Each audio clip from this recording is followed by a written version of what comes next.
Kaya napaka-imposible ng mga pinagsasabi ninyo. Yan po ipalaganap ninyo. I-test ninyo kung saan nila nakuha yung tapos, ang mga kasabwat nila, sila Madriaga.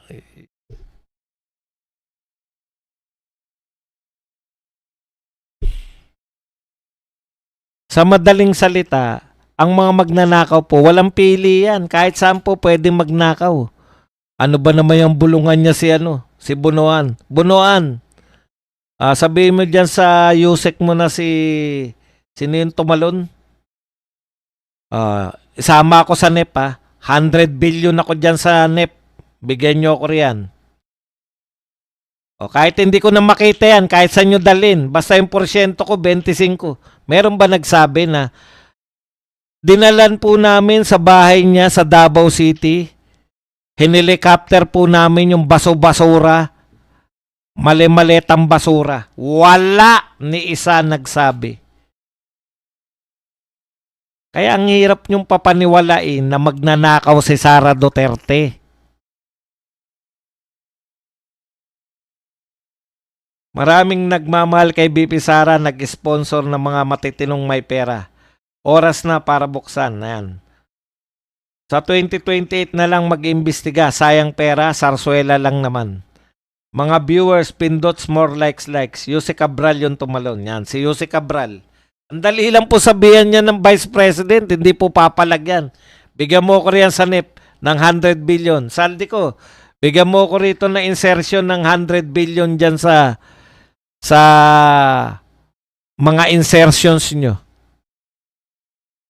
Dapat kasuhan din niya mga senador na pilit inililisan totoong pangyayari kapag presidente na si BP Sara soon.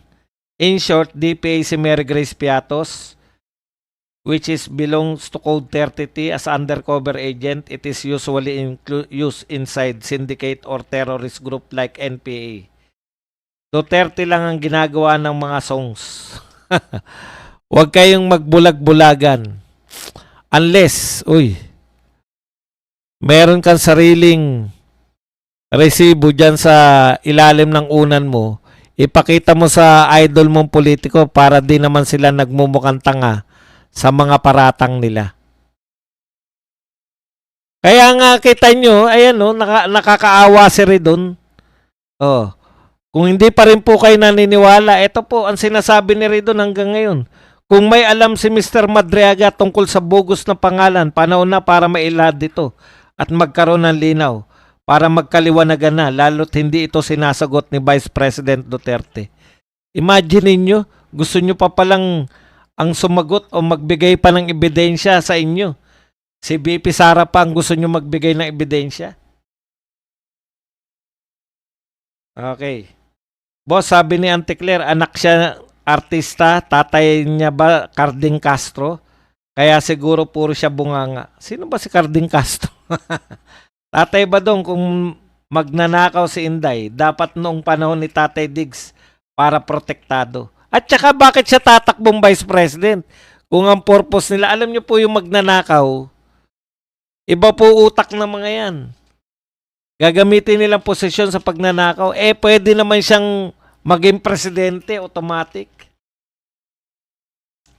Galit sila sa confidential funds na 125 million pesos dahil napornada ang pagre-recruit nila sa mga estudyante na gawing aktivista at NPA. Ang iniisip ng mga kurap, ang mansyon ni BP Sara ay ang ICC kasi nasa Hague si Tatay Digong. Sa dami po ng mga bayarang media, hanggang ngayon po walang mailabas na mansyon, helicopter, jet, mansion sa Forbes Park. Boss Buds, hindi talaga pwedeng sunugin ng asset kahit kaninong ahensya na may mga asset o informer. Yung artistang Bisaya ata yun si Carding Komedyante. Records Duet Carding Castro. Talaga anak niya si Claire?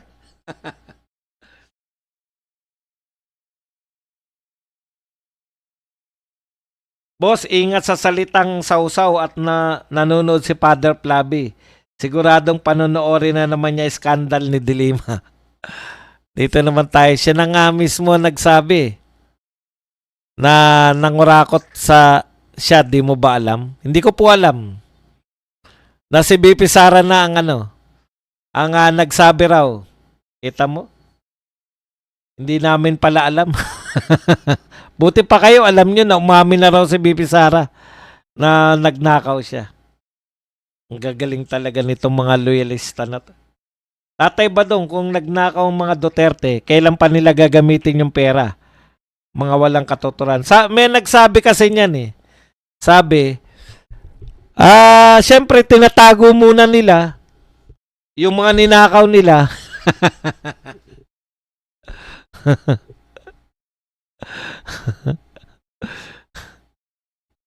Ang dami pala ng trolls ni Trollanes at Bangag.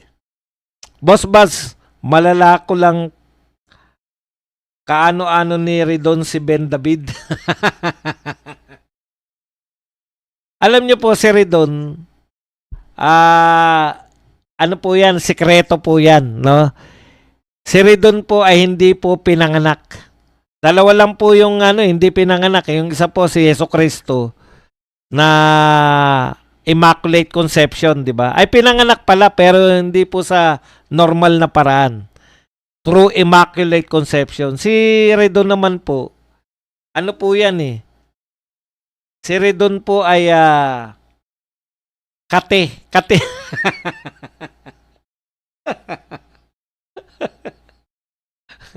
Kate po sa singit yan si Redon na kinamot. Tapos, yung binilog-bilog, binato dyan sa may dolomite before magkaroon ng dolomite. Yung taihan po. Tapos, nung may MEBS po, mula po, dumi po sa singit siya si Redon. Mula po doon sa dumi sa singit, na nalagyan po ng nutrients ng EBS dyan sa dolomite bago maging dolomite at nasinaga ng araw. Ayun, tumubo po. Si Redon po ay tumubo. Hindi po siya pinanganak. Tumubo.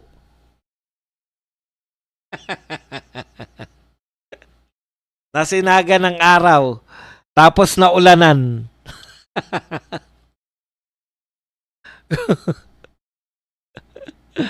Tapos ang pollution sa EDSA kung Romoronda si Redon doon.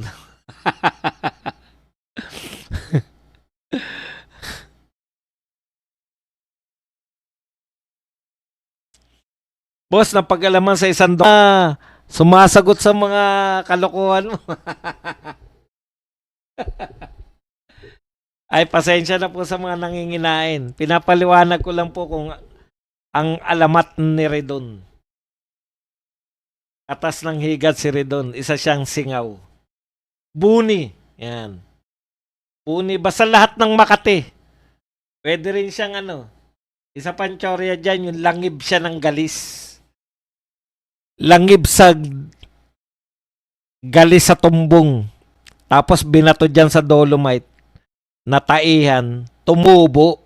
Tatay Badong, pagkalabas ni Kokay sa itlog, dinalaw siya ng Lionel at Malabana. Boss Buzz, bakit tahimik yata ngayon si Father Flaby? Tiway sa pakape. Thanks. Thank you. Pinky, puro kasinungalingan. Ilong ni Redon para hippopotamus katulad ni Jay Tarsiela. Singhutan yan. Yung mga hamster, boss, yung nagbabaon sa pisngi, babaon sa pisngi. Hamster ba yon? Pasalamat kayo kay Santa Cara, David. Natupad na yung hiling nyo. Napag-alaman sa isang dokumento ng ospital na tanging kaisa-isang sanggol na pinanganak na dumaan sa wetpacks na nagngangalang Redon. Kawawa.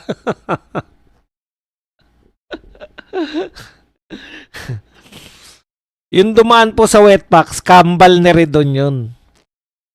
Yung sumabay sa si Redon talaga. Yung kakambal niya, yun yung dumaan sa wetpacks. Siya yung mismong laging lumalabas sa Wetpacks na siyempre may mga dugudugugang. Walang mangyayari 1/3 bilang sa impeachment ni BP Sara. Siyang kabuto. Boss Bad, sarap lang, no? Yung nakakaisip ka ng salitang sobrang nakakatawa pero di pwedeng sabihin.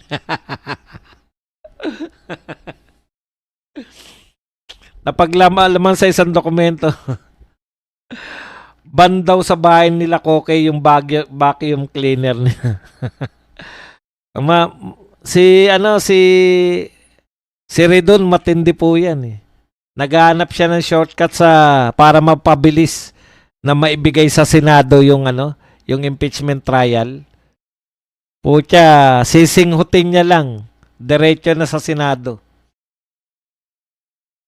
Shoutout Kenneth Hortaleza. Boss Baz, para pong nagpakape bendo machine po dito sa amin. Buti nagkasya ulo mo nung lumabas ka sa nanay mo, Buds. Walang kwenta.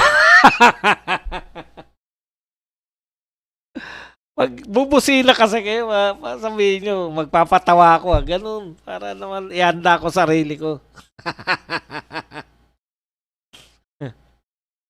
Tatay Badong, saan birthplace ni Kong Ridon sa Manila Bay ba? Oh, bago magkaroon ng Dolomite. Yung mga taihan pa yung Dolomite na yan. Currency po yan dito sa Czech Republic. Ayun. Czech Korun.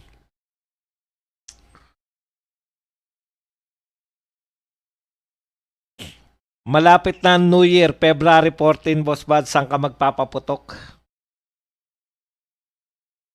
Diyan lang sa tabi.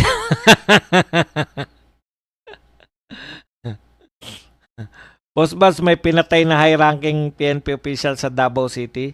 Papunta si Chief PNP doon ngayon. Talaga? Okay, babalitaan natin yung mamaya. Wetpacks ni BBM, barado na, nasa tiyan na, baka maraming mangamoy. Ingat, Boss Buds, baka Ridon hard killer. Wetpacks ni BBM, yan. Breaking news, Boss Buds, si Ridon lang daw ang solusyon sa baha. Oo nga eh, kaya lang...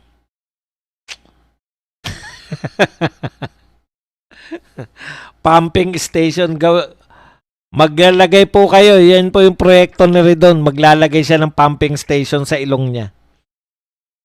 Tatay Badong, hinaan mo ng pagsabi ng Wetpacks na papatayo si Father Flavi.